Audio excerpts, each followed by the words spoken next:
अस्सलाम वालेकुम दोस्तों, कैसे हैं तमाम दोस्त? ठीक ठाक है, उम्मीद करता हूँ तमाम देखने वाले ठीक होंगे। अल्लाह ताला सब के लिए आसानियाँ पैदा फरमाए।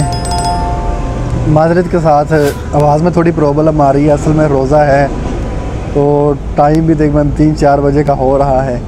ये मौसम थोड़ा ख़राब है, इस वजह से लग रहा है, वरना 3-4 बजे का टाइम हो रहा है। आपको ही पता है प्यास की वजह से भी आवाज़ नहीं निकलती बंदे की, तो वीडियो बना रहा हूँ तो उसके लिए माजरत ख्वाह हूँ अगर आवाज़ में थोड़ी बहुत खलल पैदा हो। माशाल्लाह से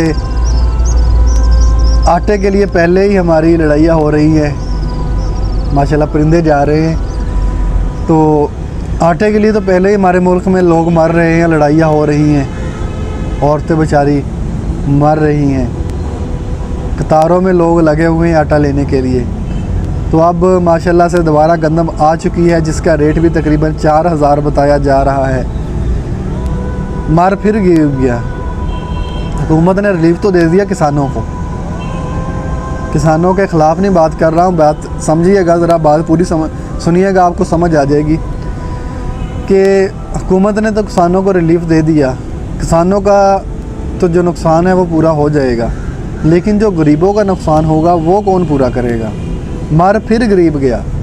पहले भी गरीब मर रहा था जब आटा किल्लत थी, गंदम की किल्लत थी, उस वक्त भी गरीब मर रहा था। अब जब गंदम आ चुकी है अब भी गरीब नहीं मरना है, क्योंकि गंदम का रेट तकरीबन 4000 रुपये बता रहे हैं। सिंध हुकूमत ने तो बता दिया है 4000 रुपये।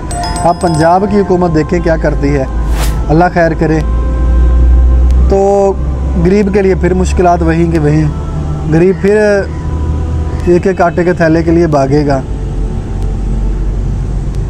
इसका कोई मुश्किल हाल नहीं है। अब हुकूमत, किसान रोते हैं, अपना किसान एहतजाज कर लेते हैं उठ के कि हमारे जी नुकसान हो रहे हैं, हुकूमत उनकी तरफ झुक जाती है। उसके बाद जो गरीब है, आवाम है, वो निकल पड़ते हैं सड़कों पे, वो कहते हैं हम मारेंगे, हुकूमत उनको को थोड़े रिलीफ देती है, फिर किसान मर जाते हैं।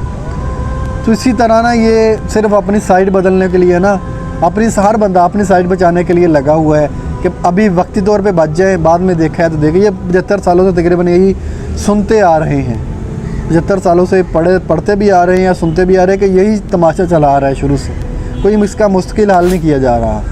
ये शुरू से चला आ रहा है कि एक बंदे का नुकसान पूरा कर दिया, उसकी हमदर्दी समेट ली, दूसरों को ख़िलाफ़ कर लिया। इसी तरह ना तकरीबन हुकूमतें जितनी भी आई है इसी तरह हो रहा है। अब अल्लाह ही है इस मुल्क का हामी और नासिर कि अल्लाह ताला इस मुल्क के रहमत करे अपनी,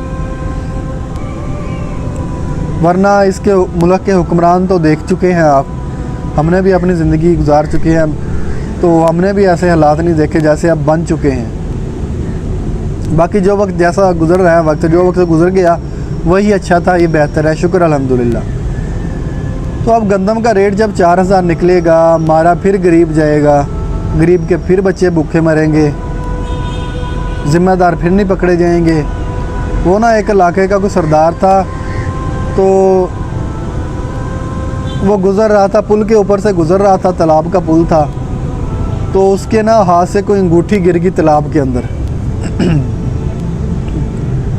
तो अब उसने ऐलान किया कि जो भी तालाब से अंगूठी निकाल के लाएगा ना, उसको मैं नाम दूंगा, अंगूठी मेरी विरासत है, मेरे बाप दादा की विरासत है, तो इसे मैं हासिल करना चाहता हूँ हर सूरत में। तो उस तालाब में ना मगरमच्छ रहते थे, तो अंगूठी भी गिर गई थी, बड़ी मुश्किल थी तलाश करना।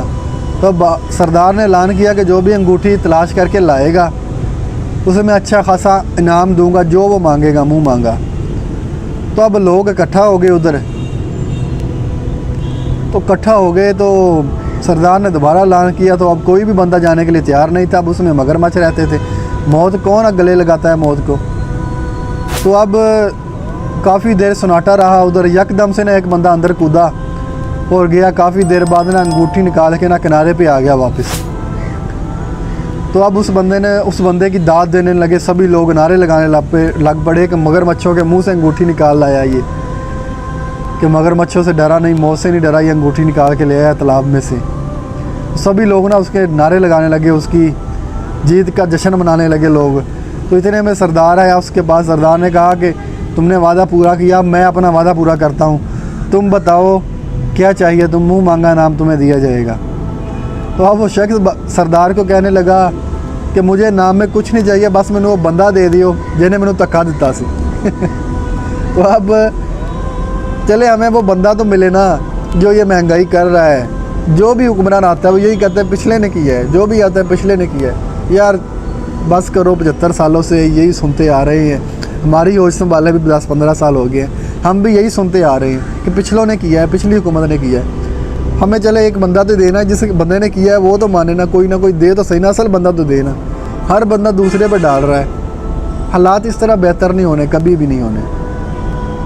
अवाम भी हमारी बटी हुई है, किसी की रेड लाइन शहबाज शरीफ है, किसी की रेड लाइन इमरान खान है, तो इसी तरह अवाम भी बटी हुई है। इस तरह मसाइल हल कभी भी नहीं होंगे, गरीब इसी तरह मरता रहेगा। बाकी दुआ कीजिएगा अल्लाह ताला हमारे मुल्क के हालात बेहतर करे, अल्लाह ताला हमारे मुल्क के गरीबों के हालात बेहतर करे, अल्लाह ताला हमारे लिए आसानियाँ पैदा फरमाए। ख़ास तौर पे जिन भाइयों के पास अच्छी खासी गंदम है, अच्छी खासी फसलें उगाई हैं, वो अपने इलाक़ों के गरीबों को 5-5, 10-10 मन गंदम दे दे। अल्लाह ताला आपसे राज़ी हो जाए, अल्लाह को राज़ी कर लें, अल्लाह की मखलूक को राज़ी कर लें। माल तो आना जाना है, माल तो आना जाना ही है, ये आता जाता रहेगा। अगर जितनी बारिशें हुई है ना, शायद किसी की गंदम बची हो, अगर बच गई है तो उसमें से आप गरीबों को तकसीम करें, गरीबों के घरों में 5-10 मन को बेच दें। तो एक लम्हे के लिए सोच लें, अगर बारिशें और ज़्यादा हो जाती, आपकी फ़सल बिल्कुल तबाह हो जाती, फिर भी तो सब्र करना था ना आपने। क्यों ना आप जो मौका है आपके पास, आप जो गंदम बचे उनमें से को 5-7 मन किसी गरीब को दें, यतीम को दें, किसी बेवा को दें। वो आपके लिए दुआ करी कि अल्लाह ताला अगले साल आपका नुकसान पूरा करवा देगा। अल्लाह ताला की ज़ात रहमत करने वाली, अल्लाह ताला की ज़ात बेहतर जानने वाली है। खुश रहें, आबाद रहें। तमाम मुसलमानों के लिए दुआ किया करें, अपने मुल्क के पाकिस्तान के लिए दुआ किया करें। अल्लाह हाफिज़।